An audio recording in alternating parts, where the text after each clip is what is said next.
Hey y'all, welcome back to Hocus Pocus Porches. Last time we talked, we were making some jack-o'-lanterns.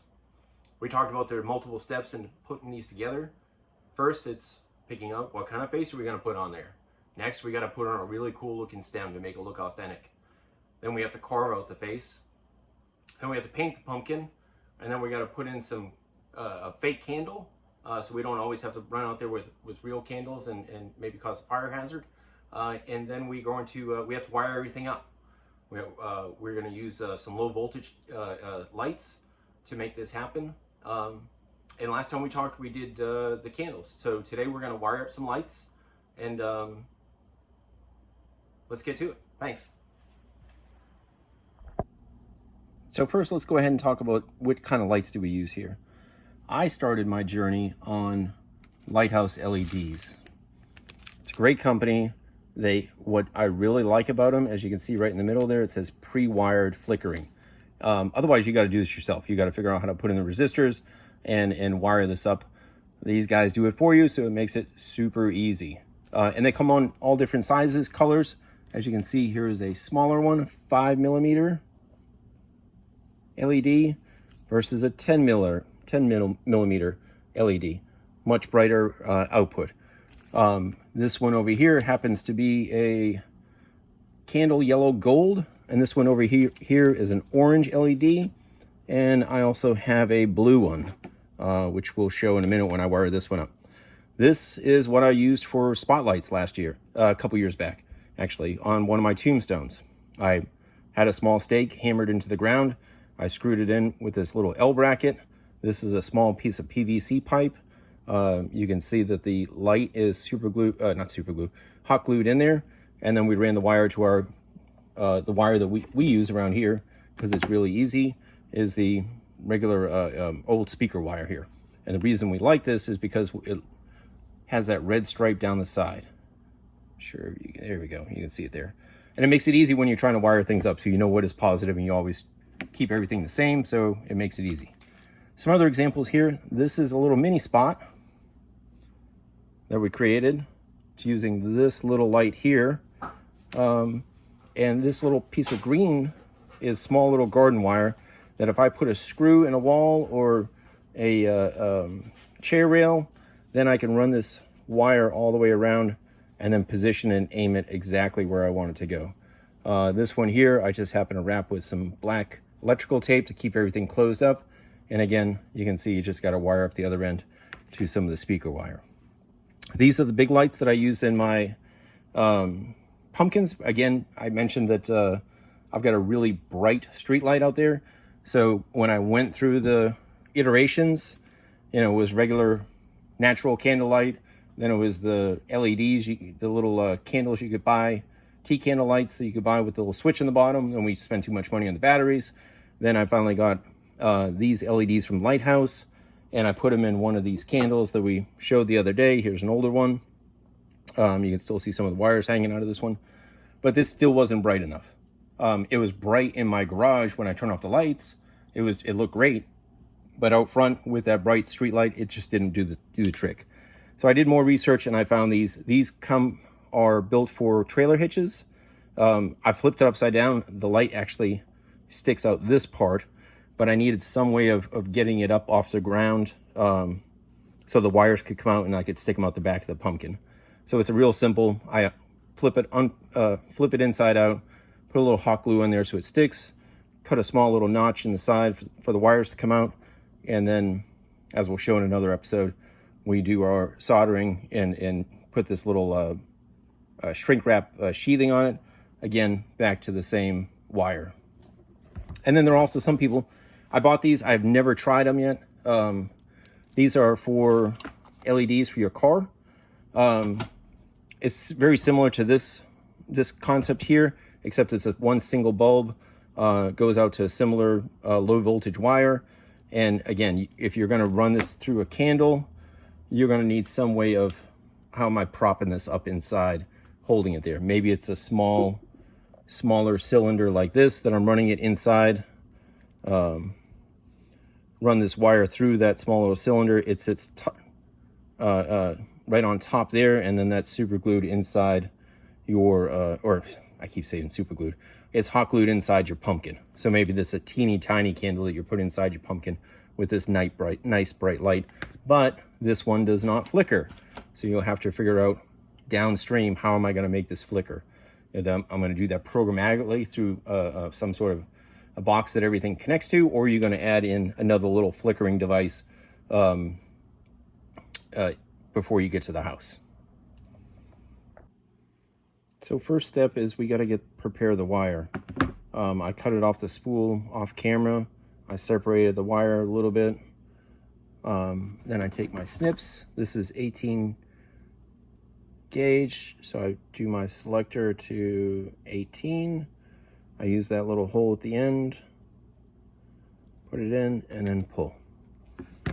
And easy like that. Then I give these a good twist to keep them together.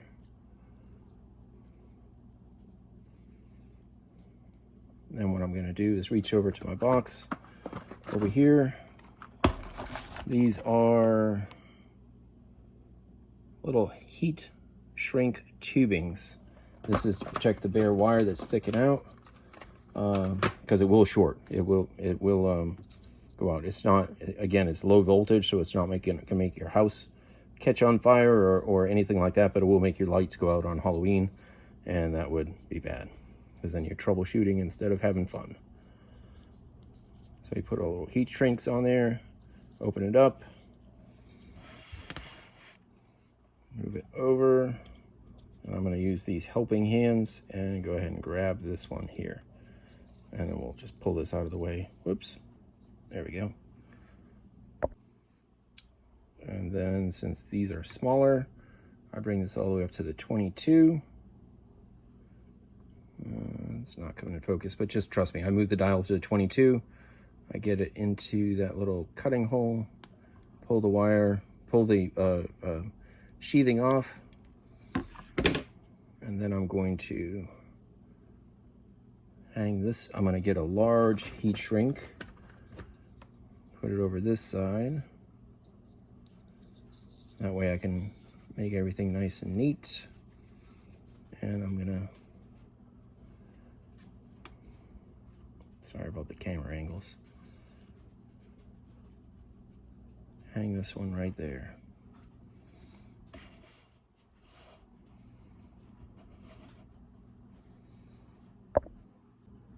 So off camera, I wired up the other end of my speaker wire here with one of these endings. You can see it's got a little, there's a positive and negative side, and it's got two little holes that allow me to insert some of the raw cable into there, screw it down tight, and then use this other side to plug into my 12 volt adapter, so then I can go ahead and test this without really wiring this up. I've got in place my helping hands. I've got my sheathing in place. So now I'm just going to gently twist these. The power is running through.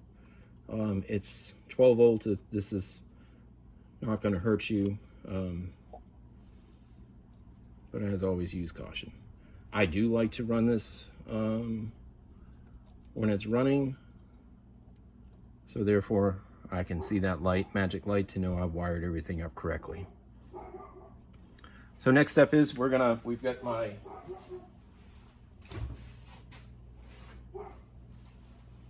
soldering iron charging up, it's heating up. I've got my paste. This is rosin paste flux. It helps pull the solder through the cable and gives us better connection. You don't want to just like cover the wire with the solder. You just want to have it stay together. And I will pull a little bit through. Let's see if I can get this on camera.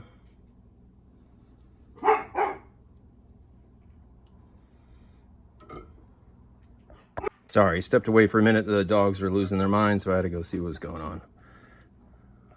All right, so we're gonna, soldering iron's hot. We're gonna pull a little bit through. I do this in a well-ventilated area in my garage, and I also have a fan running off in the background. So I'm going to put the soldering iron below and the solder on top. Oh, I forgot to put paste on. Hold on. Told you about the paste and then I didn't use it. Doesn't take much, just a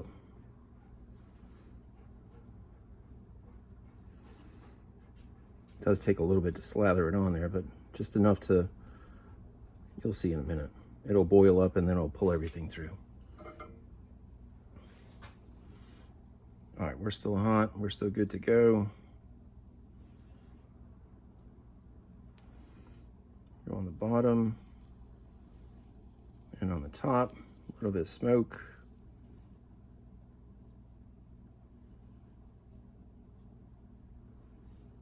That'll stop, and then you'll see how there's a mixture of silver looking metal and copper. Smokes up, and then my heats up that wire, and then as you can see, it's pulling it right through from the bottom, or it's pulling it from the top through the bottom.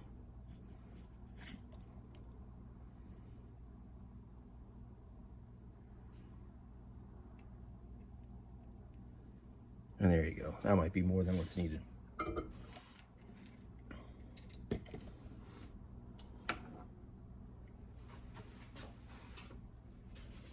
All right, we're gonna give that a cool, let that cool down, and then we're gonna use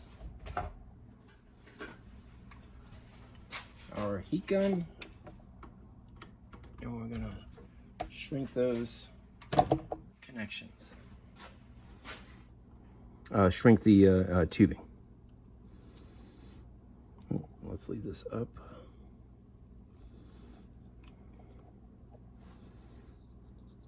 Tubing comes up.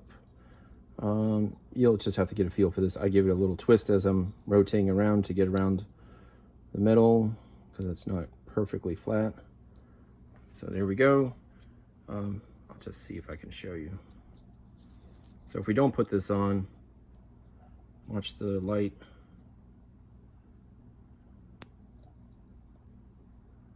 And of course, it's not going to do it for me. Anyways, it will short out. It's happened to me many times. I'm not sure why it didn't happen then. Quick blast with the heat gun.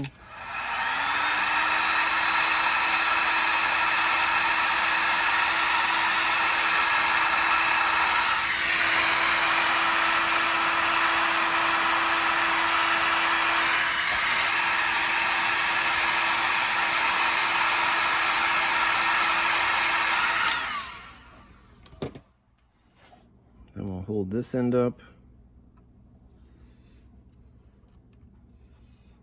And then we'll move this larger one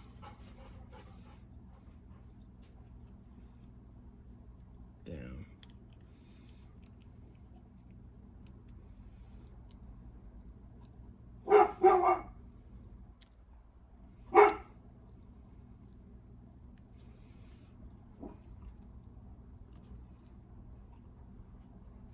Give that a quick blast.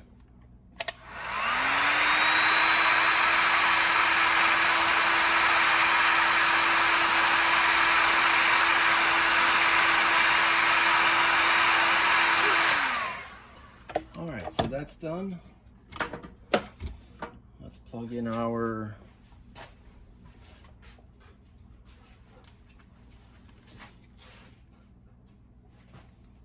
hot glue gun. And we'll finish up this candle.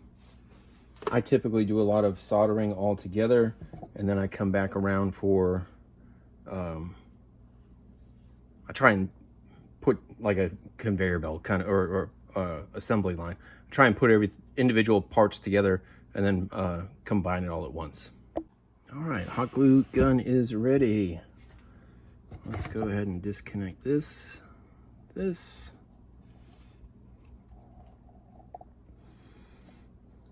Remember, we cut notches into these candles last time. That's so the wire can come out. And what we want here is not that. We don't want to have the light poking up.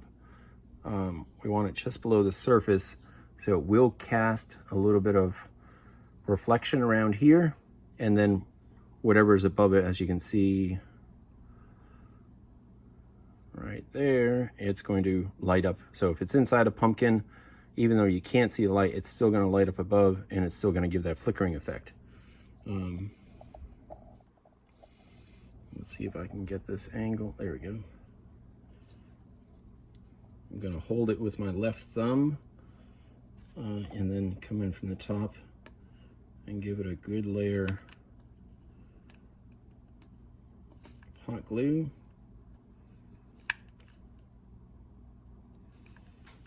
This isn't permanent.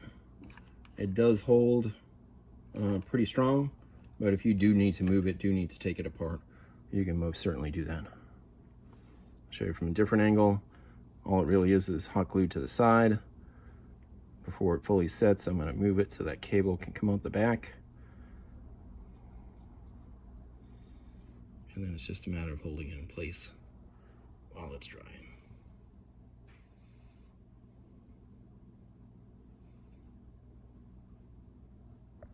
I almost forgot. So we got the light wired up. It's off to the side here, and the candle cooling, the hot glue is cooling. But what about the other end? I said I wired it up into one of these endings so I could continually test while I was working on it. But what about when I want to put it out in the yard? So I have 3 different choices. One, you could do it the easy way. You could use this wire nut and connect the appropriate wires together, usually red for positive, black for negative, and twist them up together, and then use this nut and tie it off. Maybe if you have a lot of rain, you might want to use some electrical tape around that to hold it together, or if you think kids are going to run through your yard. This is another type of connector that you would wire up yourself. This plastic sleeve comes off, and see, here's your endings. You would then solder the wire to these endings and then screw it back on with your cable running through the back end, or you can get it already done for you, and then you're just connecting your speaker wire to these endings here. I typically use these. I didn't find out about to this version a little bit later on, so if I do make more, maybe this is the version I'll go, because this is much cheaper than, of course, having someone else do it for you. All right, let's try one more. Maybe this is a better camera angle. Again, it's connected over here. It's wired into the wall. I've got my light source my light over here. I've got my cable here. I've got my large sheath on this one. I've got my smaller ones over here. We're gonna go ahead and twist these together, and then we'll solder everything up. This twisting really just holds it in place until the solder setting is done.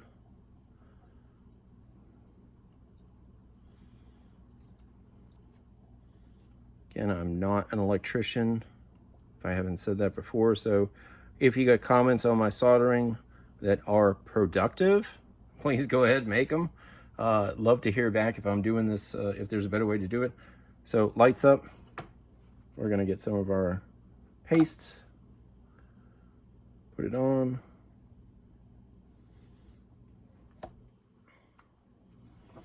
Fingers clean, solder iron is hot.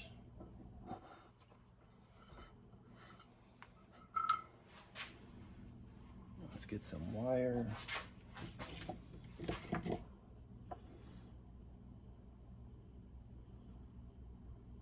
I'll go ahead and seed that on there. And I'll do the front one first. Again, it's going to heat up the wire, and it's going to melt that paste. It's going to have a little smoke. Then it's going to draw the solder right through it to the other side. It's supposed to.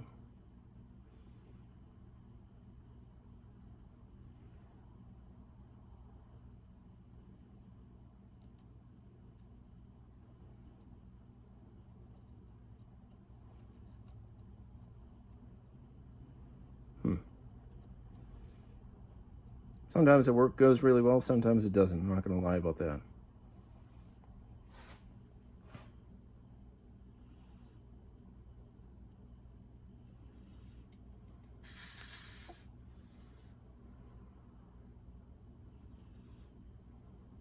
pause filming. The soldering iron was cycling down. It was going downward, so it wasn't getting hot enough. All right, so same drill. Coming from the bottom, wire, solder metal on top, smoke, and that's from the paste. And then it should heat up the speaker wire enough to draw the solder all the way through. And that looks great.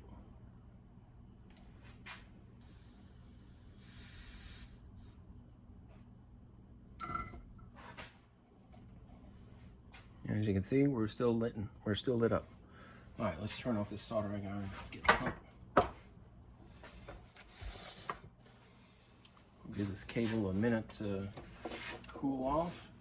Then we'll pull out the heat gun again, and we'll call it a day.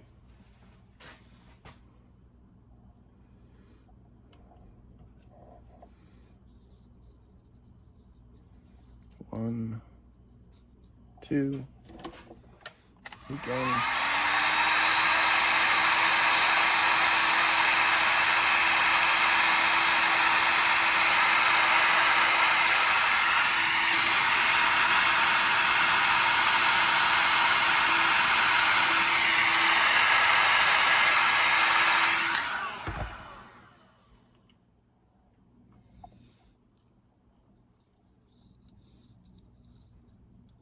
And sometimes these wires do get a little stretched and disorganized, out of shape.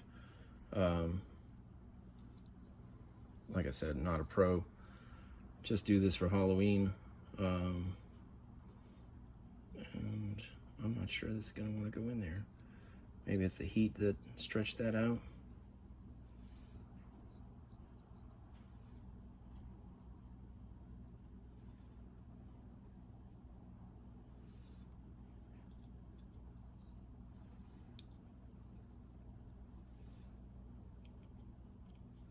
There we go, we figured it out.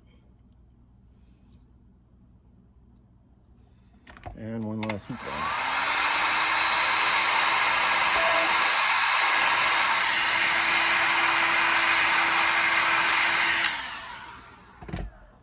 All right, that's gonna look real pretty. It's gonna have a nice little orange glow. This one, as I said, Lighthouse, they make some all different colors. This one just happens to be an orange amber. They do make some yellow, they do make them white, they do make them blue, purple, whatever, green, whatever color you want.